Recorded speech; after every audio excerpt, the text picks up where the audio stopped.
Dans ma précédente vidéo, je vous ai parlé des symboles et des archétypes et comment on peut les utiliser pour se transformer et aller mieux. Dans les archétypes, il y en a un que je trouve mais tellement parlant et tellement intéressant à aller voir, c'est le critique intérieur. Alors, celui-là, quand il a besoin d'être transformé, c'est flagrant. Parce que c'est quoi le critique intérieur? C'est la petite voix qui vous dévalorise tout le temps. Vous savez, c'est la petite voix qui dit je suis nulle, je vais pas y arriver, mais je suis pas à la hauteur, ce que je fais c'est n'importe quoi, pourquoi je suis comme ça, va voilà. Cette petite voix là qu'on entend en continu et qui nous décourage dès qu'on veut faire quelque chose de nouveau, qui nous décourage dès qu'on veut entreprendre, voilà, qui nous décourage dès qu'on veut passer à l'action et du coup c'est compliqué de d'amorcer des choses nouvelles, c'est compliqué, mais oui, d'amorcer des changements, voilà, et ça peut être complètement anodin. Alors, je vais vous donner un exemple, parce que je trouve que c'est plus parlant, un exemple qu'un long discours. Un exemple tout bête. C'est le matin, vous n'êtes pas très réveillé, vous versez une tasse de café, voilà, c'est votre petite routine le matin, hop, un petit café, et là, bim, patatras, vous faites tomber la tasse, il y a du café partout au sol. La tasse s'explose au sol et vous avez du café partout, il y en a partout. Alors là, il y a plusieurs scénarios possibles. En gros, il y a deux scénarios. Quand le critique intérieur, il est très présent dans votre vie, ça va donner des choses, la petite voix intérieure, genre, mais c'est pas possible, quoi. Mais quelle gourde, mais tu fais exprès. Enfin, comment tu te débrouilles, c'est quand même pas compliqué de se servir un café et de le boire tranquillement. Mais tu peux pas faire attention, non? C'est toujours pareil, mais quel imbécile, quel maladroit. Ben, dépêche-toi maintenant, refais-en un autre, là. Tu vois pas que t'es déjà en retard, mais tu peux pas te remuer un petit peu? Voilà, j'arrête là, voyez un peu? Comme ça peut partir en vrille sur un truc qui est complètement anodin. J'ai renversé mon café, j'ai renversé mon café. Mais voilà, voilà ce que ça peut donner. Ou alors, quand le critique, il est pas en critique, il est en protecteur, je vais vous expliquer après. Donc, deuxième option possible, pareil, hein, faites tomber la tasse. Et là, à l'intérieur, c'est oh, ah ben ma louloute, c'était pas bien réveillé ce matin. Ouh, ah ben il y en a partout, ben il y a plus qu'à nettoyer. Ben en même temps c'est bien, hein, ça va te réveiller, ça va booster. Bon ben voilà, j'ai plus qu'à ramasser, nettoyer, puis à m'en faire un autre. Bon, ben ça me met en train pour la journée. Allez, même joueur, essaye encore, on recommence. Voilà, voyez un peu ce que ça peut donner. D'un côté, la petite voix, non seulement elle est pas très agréable, mais en plus elle m'engueule. Et en plus elle en rajoute, ce qui fait que je culpabilise d'un geste qui, ben voilà, j'ai renversé mon café, ça arrive. Mais ça vous fait vous sentir encore plus mal. Deuxième hypothèse, la petite voix intérieure, elle est bienveillante. Donc là, j'ai dû dire, je sais plus, ma louloute, c'est déjà. Premier indice, la façon dont vous vous parlez. Vous savez, comment vous vous appelez intérieurement?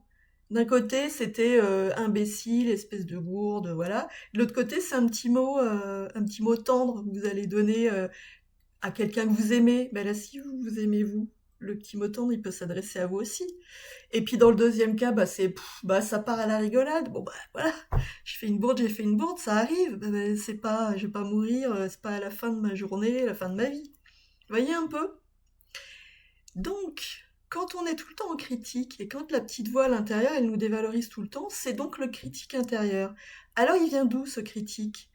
Parce que c'est pas très naturel en fait de se parler comme ça. Si tout va bien, on se parle pas comme ça.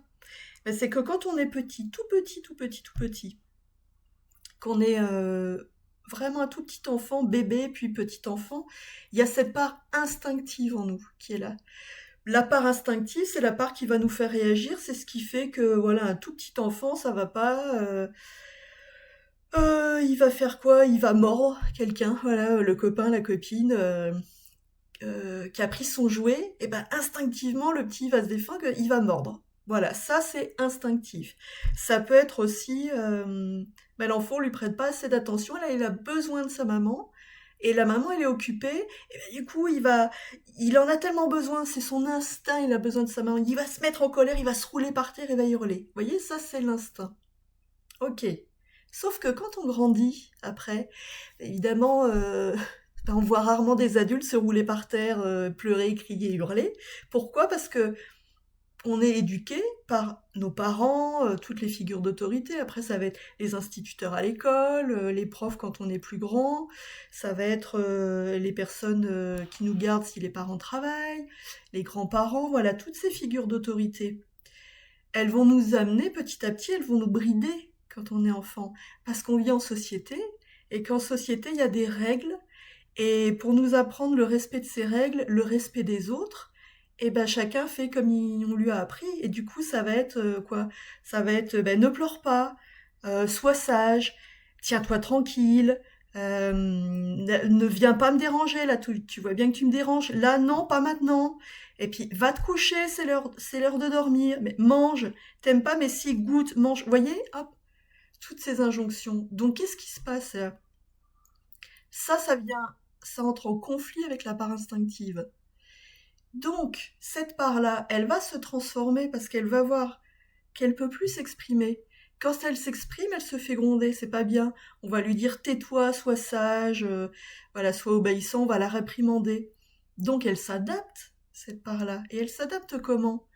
Eh ben, elle se transforme en critique parce qu'elle va s'appuyer sur ce qu'elle entend. C'est-à-dire qu'elle va copier les adultes qui sont des figures d'autorité. Donc, quand elle vous réprimande, cette part-là, c'est pas qu'elle est mauvaise, c'est pas pour vous faire du mal, c'est parce qu'elle s'est adaptée et elle s'est construite quand vous étiez enfant. C'est ça qui est important de comprendre. Cette part-là, le critique, il s'est adapté quand vous étiez enfant, donc c'est comme s'il avait l'âge mental d'un petit enfant. Il n'est pas adulte, il n'a pas la maturité d'un adulte critique intérieur. Il est juste là, lui, quand il vous dit mais fais attention, fais ci, fais ça, c'est parce que il a appris quand il était petit, cette part de vous a appris que pour pas se faire gronder, que pour être aimé de son papa, sa maman, il faut être sage. Donc, dès qu'on est réprimandé, clac, c'est une façon pour lui de vous protéger, de vous remettre dans les clous, de vous protéger pour pas que vous soyez encore plus impacté par quelque chose d'extérieur. Sauf que, bah, à force, vous voyez, il est devenu de plus en plus protecteur, mais dans le mauvais sens du terme. C'est-à-dire que de plus en plus, il a intégré que pour être bien, pour être tranquille, il faut être réprimandé, et du coup, hop, c'est de pire en pire, de pire en pire. Et si on n'a pas appris à lui montrer que ben on est adulte, c'est ok maintenant, il peut nous parler autrement, et ben il va devenir de plus en plus présent, il peut même se transformer en bourreau. Ça peut aller loin, hein, la façon dont on se parle intérieurement, ça peut être vraiment pénible et handicapant.